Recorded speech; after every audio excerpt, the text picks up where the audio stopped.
تمام معزز ناظرین کو گہرا لفظی خزانہ چینل پر دل کی گہرائیوں سے خوش آمدید اور خلوص برا سلام۔ السلام علیکم۔ آج کی سبق آمیز کہانی ہے، سب کو خوش کرنا آسان نہیں ہے۔ کسی گاؤں سے باپ بیٹا سفر کے لیے ایک گدھے پر سوار روانہ ہوئے تو راستے میں انہیں دیکھ کر لوگوں نے اشاروں سے لعن طعن کا اظہار شروع کر دیا۔ باپ بیٹا پریشان کہ خدایا، یہ سب جان پہچان کے لوگ کیوں ذلیل کیے جاتے ہیں؟ تنگ آ کر ایک سے وجہ پوچھی تو جواب ملا کہ بے شرموں، ہٹے کٹے ہو کر ایک مریل سے گدھے پر اپنا بوجھ ڈالتے، غیرت نہیں آئی؟ بیٹا شرمندہ ہو کر فوراً گدھے سے اتر گیا اور گدھے پر سوار باپ کے ساتھ پیدل چلنے لگا۔ کچھ دور جا کر پھر سب کا وہی انداز، اشاروں میں حقارت۔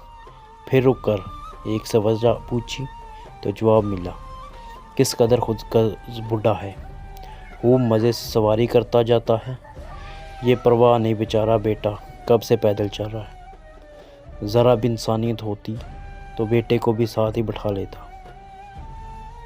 شرمندہ باپ فوراً چھلانگ لگا کر گدھے سے اترا اور تھکے ہارے بیٹے کو گدھے پر سوار کروا دیا۔ لیکن 2 قدم بعد ہی باقاعدہ گالیاں آنا شروع ہو گئیں کہ دیکھو، بوڑھا باپ کو پیدل چلاتی گستاخ اولاد۔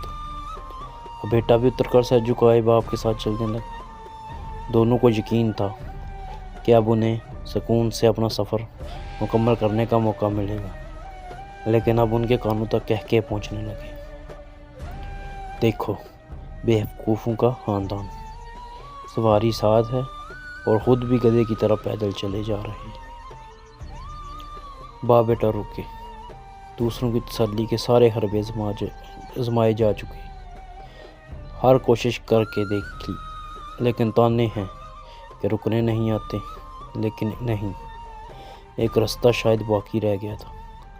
دونوں باپ بیٹے نے گدھا اپنے سر پر اٹھا لیا اور پھر ایک بڑا ہجوم جمع ہو کر تالیاں بجاتا ان کے آگے پیچھے رقص کرتا جمع ہونا لگا کہ پہلی بار ایک گدھا انسانوں پر سواری کرتا نظر آیا۔ اور گزرے 76 سالہ تاریخ میں جمہوریتوں اور امریتوں کے تمام تر حربے آزما لینے کے بعد آج وطن عزیز کے عوام باپ بیٹا بنے اور دنیا کے کہہ سن رہے ہیں۔ نتیجہ یہ نکلا کہ سب کو خوش کرنا آسان نہیں ہے۔ مزید اچھی ویڈیوز دیکھنے کے لیے چینل کو سبسکرائب کریں اور اپنی قیمتی رائے سے ضرور آگاہ کریں۔ شکریہ۔